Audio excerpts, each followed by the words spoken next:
The 13th of May marks the meeting of two former Super League clubs, Manchester United and Liverpool. Two of the giants of English and world football. The most watched game in Britain. With United trying to stay in the top four and Liverpool trying to break into it, this game has all the makings of an outstanding game and one I will be definitely watching. In this video I will be talking about the protests of the last game and the protests scheduled to go ahead this game, as well as my thoughts on what will happen in the match, team news, and the latest news on the Super League. If you want to skip to a certain part of the video, the times of each part will be in the description for you to see. Before I carry on with the video, I just want to say a massive thanks for all the support recently. Honestly, it means so much. Please like, comment, subscribe and turn on that notification bell so you never miss a video. Comment your score predictions for the game. I personally think this will be a 0-0 like lots of big Premier League games this season, where no teams want to lose, so they just sit back and try to get the other on the counter. Although it could very well still be a very entertaining affair. An anonymous fans group is encouraging United supporters to congregate outside the stadium ahead of the Premier League clash, which was postponed on May 2 after protesters broke into the ground and assembled on the pitch following the resumption of their fight against the Glazer family's ownership. More substantial barricades and barriers are now in place in the southeast quadrant, close to the entrance of the Munich tunnel and the disabled facilities where the fans gained access to the stadium last Sunday. Some fans have once again started to voice their dissatisfaction at the Glazer ownership in recent weeks amid the fallout from the club's involvement in the failed European Super League project. The supporters group is talking about 10,000 fans possibly attending at Old Trafford this Thursday, but recent protests saw around 2,000 fans show up at the ground last Sunday and around 500 the weekend before. Manchester United have already increased security at their Carrington training ground after an incursion by protesting fans last month. Police were called when around 20 protesters, carrying banners, accessed Carrington, making their way towards the reception of the training complex and to the first-team training area. Thursday's planned protest is the first since United's co-chairman Joel Glazer said he was personally committed to strengthening how the club communicates with its supporters last week. That was in response to Manchester United supporters Trust writing an open letter to Glazer urging the club's owners to engage in fan consultation, with the American adding that he wanted to accelerate discussions regarding potential fan share ownership. The Hut Group has pulled out of discussions to sponsor Manchester United's training kit next season. The Manchester-based company had been in talks with United over a deal that would have seen its MyProtein brand replace current training kit and training ground sponsors when their association with the club ends on June 30. The decision comes following supporter unrest aimed at United's owners, which has seen fans protest at Old Trafford and target the club's partners online following the collapse of the European Super League plans. Which shows the protests are working. I would like to personally encourage all fans to keep going and take our game back off these greedy billionaires' hands and show them who's really in charge of the game. The fans. The owners have no clue about the emotions and feelings we have for this game, and they thought it was okay for them to ruin it in return for their own personal gain of money. This is why I'm a strong believer in the 50+1 rule, where we can get back a hold of our clubs and make sure the clubs represent the values and the morals that us fans stand for: equal opportunity and competition. Before both are forced to watch Manchester City walk up to the Premier League trophy, Manchester United welcome recently dethroned champions Liverpool to Old Trafford for Thursday's rearranged encounter. The Red Devils' 2-1 defeat to Leicester City on Thursday night confirmed what had been a foregone conclusion for the past couple of months, as City were crowned champions, while Man United are now playing for second place.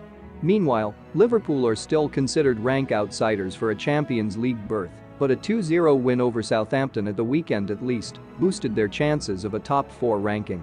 The fallout from the doomed European Super League quite literally spilled out onto the pitch before Man United's proposed meeting with Liverpool, as Red Devils supporters gathered in the masses to protest against the Glazer family both inside and outside Old Trafford last weekend. The demonstration against the American-led regime sparked mixed reactions from all corners of the game, with some condemning the supporters' actions as violence ensued and a police officer needed emergency treatment, while others echoed the views of infuriated supporters at the way in which the club has been run under the Glazers. In doing so, Man United players were unable to safely travel to the stadium from their hotel and must now gear up for a third match in the space of 5 days following the original fixture's postponement, and Solskjaer understandably made a raft of changes for Tuesday's visit of Leicester. The stars of tomorrow in Amad Diallo and Anthony Elanga both enjoyed their first ever Premier League starts out wide, and the former claimed an assist for his fellow teenager Mason Greenwood's goal on the night, but it was not to be for a second-string United side.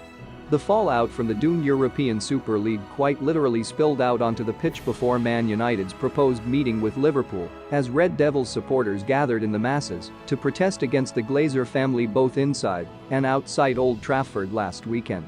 The demonstration against the American-led regime sparked mixed reactions from all corners of the game, with some condemning the supporters' actions as violence ensued and a police officer needed emergency treatment, while others echoed the views of infuriated supporters at the way in which the club has been run under the Glazers.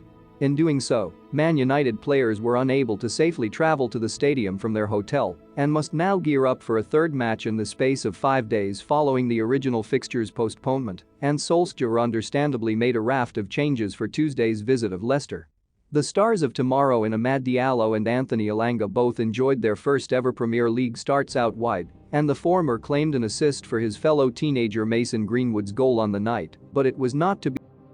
Liverpool have rediscovered their golden touch at just the right time before they prepare for another trip to their arch-nemesis, but their hopes of securing a top-4 finish and another stint in Champions League football rest on their rivals slipping up in the final few weeks. After the heartbreak of succumbing to Real Madrid's superiority on the European stage, Liverpool appear to have snapped their unfamiliar habit of losing games in the Premier League, as Jurgen Klopp's side travel to Old Trafford on a 6-game unbeaten run in the top flight. The shock home defeat to now relegated Fulham on March 7 represents the last time that the Reds failed to take at least a single point from a Premier League fixture, but it is simply too little too late as they prepare to witness Manchester City lift the trophy aloft this time around.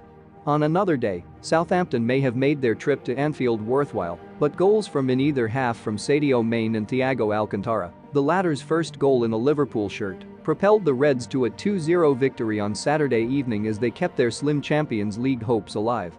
Liverpool are unbeaten in their last 5 going into the game. Manchester United have won 3, drew 1, and lost. Manchester United have confirmed that Harry Maguire suffered ligament damage to his ankle when he was forced off against Aston Villa, and the centre-back will aim to return for the Europa League final later this month. The former Leicester man is joined in the treatment room by Daniel James, Phil Jones and Anthony Martial, but the latter is making good progress in his recovery from a knee issue and could return before the season ends. Solskjaer elected to make 10 changes for the visit of Leicester, so will welcome back most of his big hitters here, starting with Dean Henderson coming back in for David De Gea in goal. Victor Lindelof, Aaron Wan-Bissaka and Luke Shaw will be recalled to the rearguard, while Fred and Scott McTominay ought to form a midfield partnership against Klopp's side. A new look attack should see Marcus Rashford, Bruno Fernandes, Paul Pogba and Edinson Cavani all handed starting roles, especially seeing as Greenwood featured from the first whistle against Villa and Leicester. Meanwhile, Liverpool's injury list is piling up again, with long-term absentees Virgil van Dijk, Joe Gomez, Joel Matip and Jordan Henderson being kept company in the treatment room by several of their teammates. James Milner and Ozan Kabak were both ruled out of the win over Southampton with muscular problems, and Klopp has admitted that he cannot put a time frame on their returns to action. With Ben Davies also out of contention, Nat Phillips and Reece Williams ought to continue as the Reds' centre-back pairing, while the luckless Naby Keita has suffered yet another setback in his return from injury. The midfield trio should therefore remain unchanged, meaning that Alex Oxlade-Chamberlain, soon to become a father, will be restricted to another substitute outing. Roberto Firmino is eyeing a place at the forefront of the attack over Diogo Jota, and Mane, who by his own admission has the worst season of his career, will aim to hit double figures for the Premier League campaign here in terms of goals. Manchester. Please now leave a like, subscribe and turn on that notification bell so you never miss a video. Also please comment your prediction for Manchester United versus Liverpool. Please make sure you do this as it really helps push my video out. I would really appreciate it if you do all of this, after all it's free. Thank you. I really appreciate you watching till the end. Until next time.